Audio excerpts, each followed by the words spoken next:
I got my start in the field of broadcasting by coming to the Illinois Center for Broadcasting. I basically used quite literally every tool they had available to me, and they had a lot of tools. They had internships, they had gear, they had equipment, they had their training, they had their classes.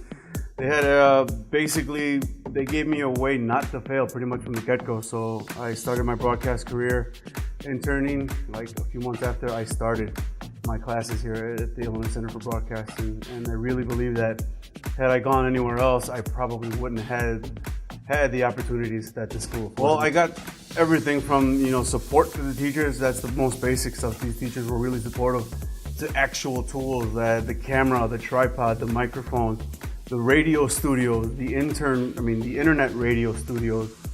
They basically allowed us broadcast equipment from the get-go.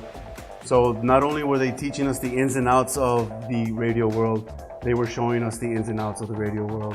And then you got other tools like internships. I always saw those as tools to further your career. They give you the opportunity to go out into the real world that is the market of Chicago, the third largest market in the country, and start learning from the professionals. And that's probably one of the most valuable tools that this school has to offer is. To the class that's graduating tonight, congratulations first and foremost. And now the fun/hard times begin. Now you got to go out there and look for a job. One of the tools I actually forgot to mention earlier is the job placement assistant that the school offers. They give you a lot of leads.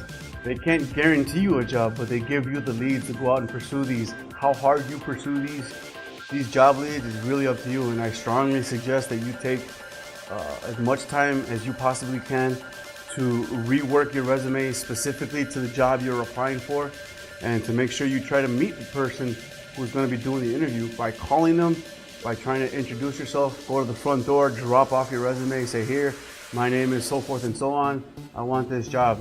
Even though you can't get to them, you have to try to get to them. You have to make every effort you can. Sometimes it's hard, sometimes it's easy, but the fact of the matter is you have to want it. So, and to the class coming in, I basically tell you the same thing to the new class, to this class that's starting. You have to want it. There are a lot of internships out there, and internships as well as job placement. There's a lot of competition.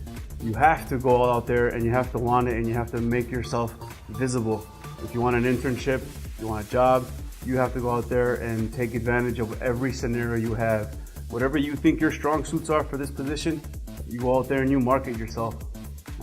It's kind of difficult, I guess. I guess in this business or in any other business in general, whether it's Wall Street or broadcast, things could get tough. The real world is in fact the real world, even though we make TV sometimes. The fact of the matter is you still got to put your part into it. You got to put the effort in and work to get better. Not just what this school gave you. This school gave you a great entry-level education.